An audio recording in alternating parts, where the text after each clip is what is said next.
Un pomeriggio di sole e di svago si è trasformato in tragedia a Cordignano, nel Trevigiano, per un pescatore di San Biagio di Callalta. Marco Vazzoler, 32 anni, è stato trovato morto verso le 22 lungo le rive del fiume Meschio, dopo che i suoi familiari avevano dato l'allarme perché non era rientrato a casa.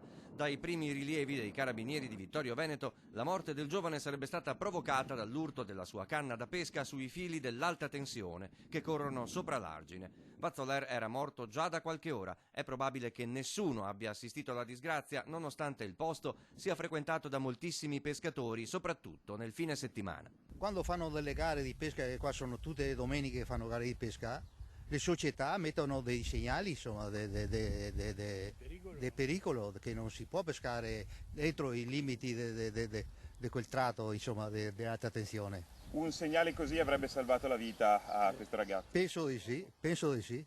L'esplosione di una bombola di gas GPL a San Stino di Livenza, nel Veneziano, ha provocato a distanza di 36 ore la prima vittima.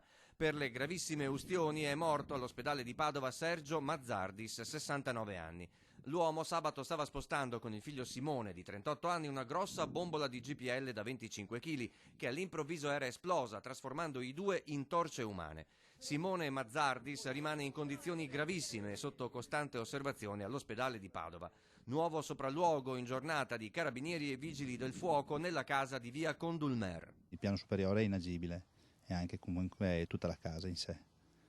E la parte del garage dove è successo il fatto. È probabile che nel garage fossero state portate più bombole di GPL acquistate per cucinare all'aperto, ma è ancora presto per confermarlo. È ancora tutto in fase di indagine e quindi dobbiamo ancora capire le cause.